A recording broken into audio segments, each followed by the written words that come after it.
Greetings, kindred. Hope you're all doing well out there with all these busy energies flying around right now. But anyway, let's start. So the new moon will begin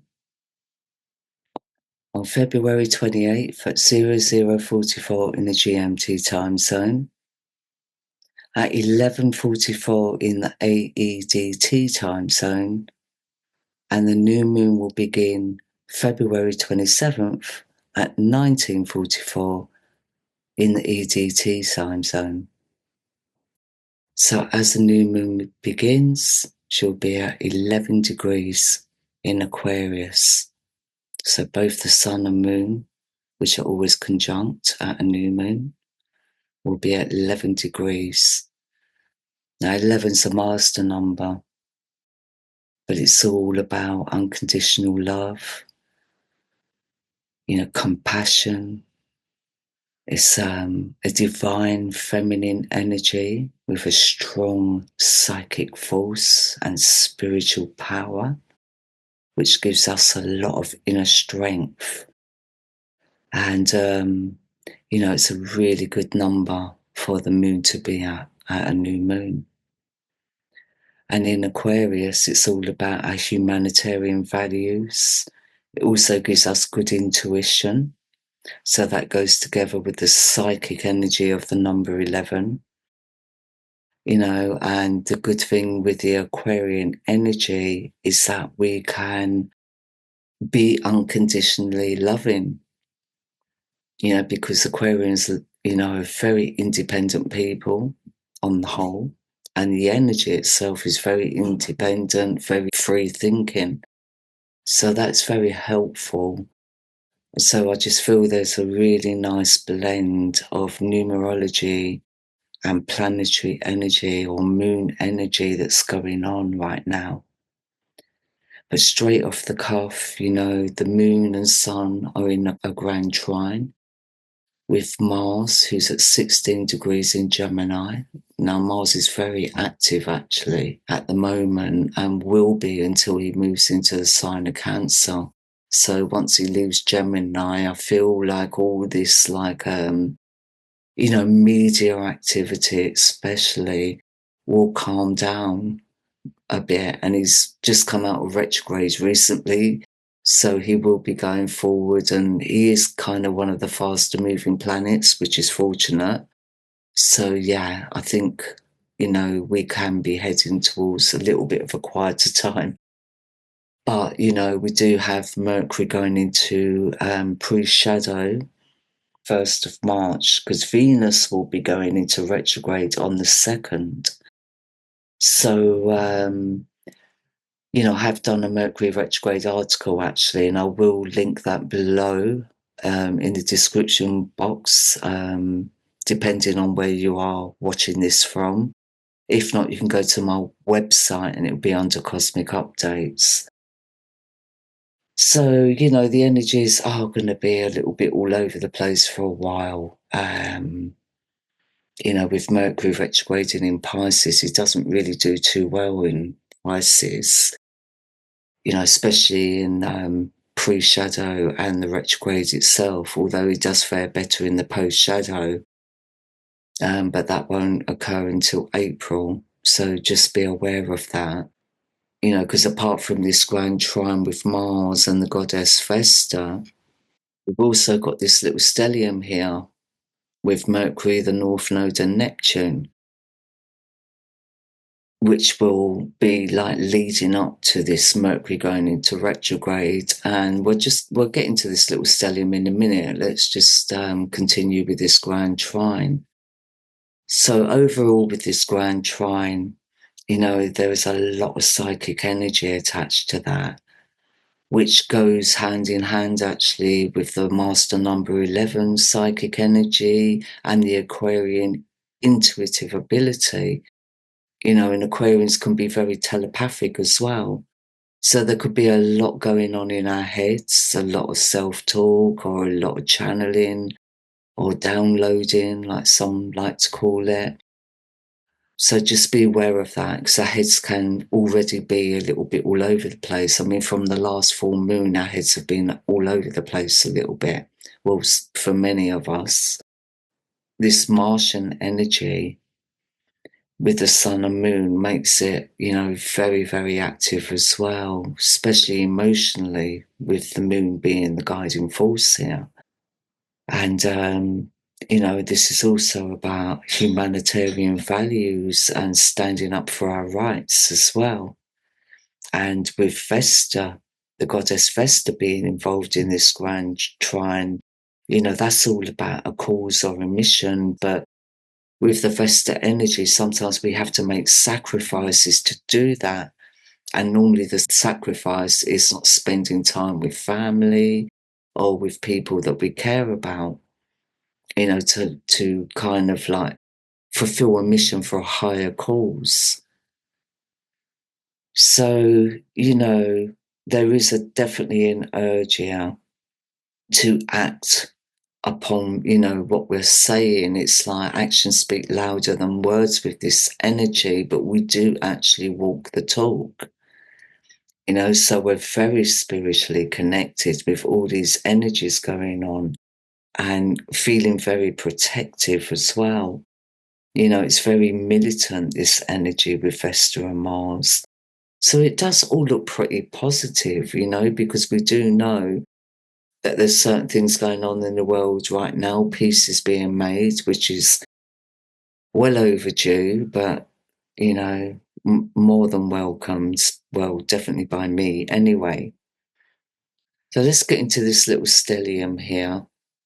We won't include Saturn because he's like 20 degrees away and he's still in the sign of Aquarius, although he's at 22 degrees. Now, 22 is also a master number, but it's a very difficult number to overcome on the whole, because we have to really deal with the shadow side of ourselves first before we can reach that higher level of consciousness. But with Saturn in Aquarius, he is able to do that.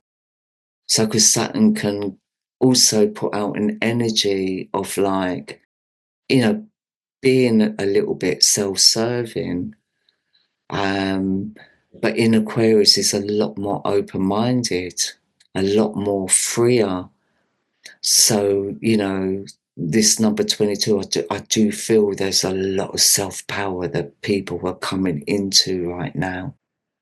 But this little stellium here is where we can get a little bit lost, especially in Pisces, especially with Mercury about to go into pre-shadow as well. And Neptune is actually the ruler of Pisces, so he's very comfortable here. So with Mercury in conjunction to the North Node, I mean, negatively, we can lack, original thinking. We can tend to follow the crowd. It really does depend on how we've been conditioned, like our environmental conditioning, really. But positively, it's like good timing in getting ideas accepted as long as we are open-minded. So I do feel that's possible at this new moon with all the other energies going on. I feel there's a lot of clairvoyance, there's a lot of psychic energy. There's just this sense of knowing, there's just this sense of being able to see through facades. Do you know what I mean? So I feel meditation will be very good during this time. And definitely writing those meditations down, because I feel there's a lot of messages coming through the psychic realms. And with Mercury conjunct Neptune, again, this is another very psychic energy. But it also gives us a vivid imagination. So we have to also be careful with this energy that we're not either going off into la la land or building castles in the sky, I normally say, or we're not imagining, slights, we're not kind of looking into things too deeply. We need to be wary of that. Also, this new moon, we have a T-square, and this T-square is quite pressured because we have the black moon Lilith in opposition to Venus, and they're both making a square towards Mars. Now, with Venus in opposition to the black moon Lilith, that really is all about relationship difficulties or financial strains. It's where we feel that our needs are not being met. But with the square to Mars, we are very dissatisfied, can be very demanding, aggressive, tactless, but also self-destructive. And there's definitely a lack of loyalty with that square. And with the black moon Lilith in square to Mars, this is like very eruptive. There's a lot of brewing tension underneath the surface, which can erupt into like temper tantrums. So we just need to be aware of that. If we're having problems with partners, whether they be business partners or relationship partners, just be aware that it's a very irritable energy with this T-square going on. So if we're feeling irritable, it's good if we take time out, maybe go for a run or walk in the park, deep breathing techniques, because the black moon Lilith's energy is going to be very prominent actually throughout the Mercury retrograde. And I speak about that in the article. So I'm not going to talk about it too much here. So with Chiron also in square to Mars, not in the T-square, but definitely the energy of Chiron is in effect here. So, this can be a very uncomfortable time for some, but it can also give us a victim mentality if we're not careful. That's what I'm saying, imagining slights. Do you know what I mean? So we need to really, in that case, in that instant, there needs to be, a little bit more self-confidence, a little bit more self-power. But with the rest of the chart, we can really get into that. So it's only those of us that are fighting against it, really, because we want to, stay in that place of doubt, stay in that place of doubting ourselves or doubting others. Because like the saying goes, if we're doubting others, then it's because we're doubting ourselves. I just feel we need to be aware of that, because even if we're not feeling that ourselves, we can be experiencing that from other people, and it could be people in authority as well, especially here in the UK. I won't go into it too deeply, because I think any of you that are interested in what's going on a global political level, I think you'll already be aware of what's really happening here in the UK. It's kind of petty, really, in my opinion. So we also have Saturn is in trine to Juno. So this is all about being loyal and disciplined. This is all about our endurance levels going through highs and lows, especially when it comes to our commitments. So that's the reason why I brought that trine up, because it's very much connected to the T-square I just spoke about. So, at 22 degrees as well, Juno, it could be that our expectations of others can be a little bit too high. So we need to watch out for that. As you can see, Juno's energy it's a pretty thick trine she's making towards the stellium, actually.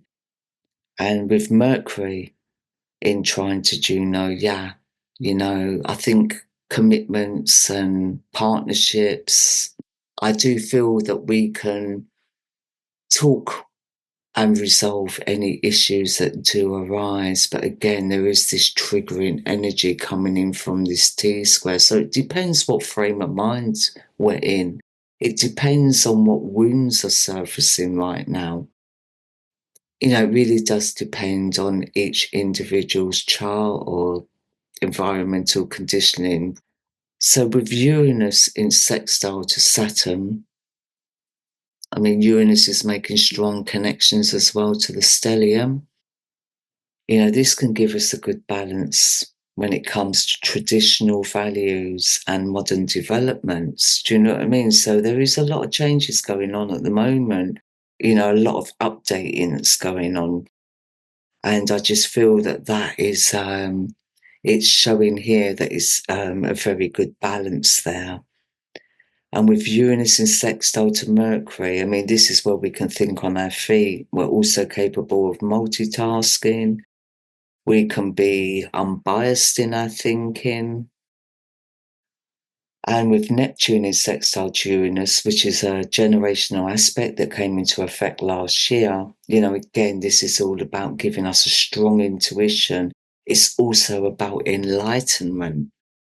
So I just feel that over this year, this generational aspect that's come into effect is really working well this new moon. So I'm going to leave the new moon on that note, and we're going to get into the Venus retrograde chart wheel.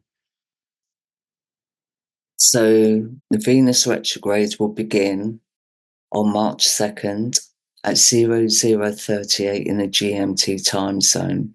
So for you guys in the US, it will be on March 1st.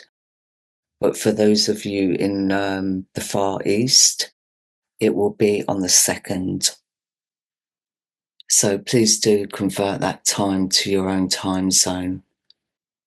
Right, so as Venus goes into retrograde, she will be at 18 degrees in Pisces. Now, Venus in Pisces can be very much stuck in the past emotionally, but there's also with that a sense of loneliness and separation. Venus retrograding in Pisces actually makes one very emotionally dependent. It's like a child that's been brought up believing in fairy tales. It's very hard for them to get a grip on the reality of life. So that's the kind of energy it creates. So it can also be a very possessive energy, one that's full of illusions, can also be very self-abusive. So with this energy, there is a need to develop unconditional love, stepping outside of ourselves. And in opposition to the black moon, do you know what I mean? If we are having difficulties, whatever it is we're committed to, whether it's our work, business partner or an intimate partner, this is where the new moon's victim mentality may come in, because our expectations may not really be, maybe we need a reality check when it comes to our relationships or our finances, because the number 18 is a very difficult number. It's a very materialistic number. And it's also about, having false friends, like there's not a true connection there. Sometimes we create connections in our heads, but in reality, it's not really viable, so it's that kind of energy. So we have to be very careful here, because there can be, it can be very argumentative. It also, the number 18, we have to be aware of danger through water, fire, or explosions. Do you know what I mean? So it can be an emotionally explosive time. I feel because it's in water, it's more about the emotions. Do you know what I mean? But the number 18, it also makes us fear the unknown. So in opposition to the black moon, which really does amplify our fears, and in Virgo, it's the fear of failure.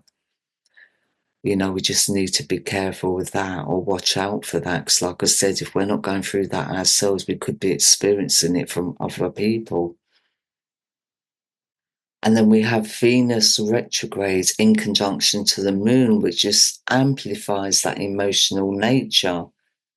So if we are feeling like that, or if we're noticing others are acting in that way, then being creative or artistic can help expel all that negative emotion. But there is this like self-indulgent energy with the moon conjunct Venus retrograde. But also we can easily be taken advantage of as well. So I think many, though, are already in their spiritual awareness. Many have already developed their intuition. But again, it's all about our expectations not being met, basically. But sometimes with this energy as well, we may be the victim. Maybe we do feel we're being taken advantage of. And this T-square with the Black Moon Lilith and Venus in square to Mars would have like triggered that. So, because the new moon really does occur right on top of Venus going into retrograde and right on top of Mercury going into pre-shadow. And like I said, Mercury retrograding through Pisces, the pre-shadow and the retrograde itself are the most prominent and the most difficult to deal with when it comes to that energy. When we go into post-shadow, that's where Mercury fares better when it comes to retrograding through Pisces. And the moon is also in opposition to the Black Moon Lilith as well. So this is where, we have these emotional eruptions, but we can't pinpoint why we feel that way. And it could be because, we feel like we're being taken advantage of, but we can't quite put our finger on what it is that's making us feel that way, because maybe there's intuitions or psychic energies coming in that we don't really understand if we're not adept with those kind of feelings or that kind of perspective even. So I just feel watch out for that. And yeah, so the one thing with Venus in opposition to the Black Moon Lilith, apart from it being about relationship difficulties and financial strains, in opposition to the moon, it's like we feel we can't cope with things. We feel like we can't control our emotions. It's a very volatile energy, but there's also this energy of phobia that's attached to that as well. And, the Virgoan energy that the Black Moon Lilith is in is very kind of fastidious. So, the Venus retrograde is not really faring well either through the sign of Pisces. So we can expect throughout March to see, kind of emotional eruptions and, relationships going pear-shaped. Victim mentalities coming up. But I just feel that we're seeing that anyway, but I just feel it's going to escalate. I feel many of us will already be aware and see it for what it is. Do you know what I mean? We can be a guiding light, but I find 9 times out of 10, the guidance is better coming from leading by example than it is from, giving advice verbally. So I don't feel this is a time for verbal advice. I think it's just a time for leading by example. Like I said, actions speak louder than words. Anyway, Kindred, I'm going to leave it there. And I'll speak to you again at the full moon. Peace and much love. Take care.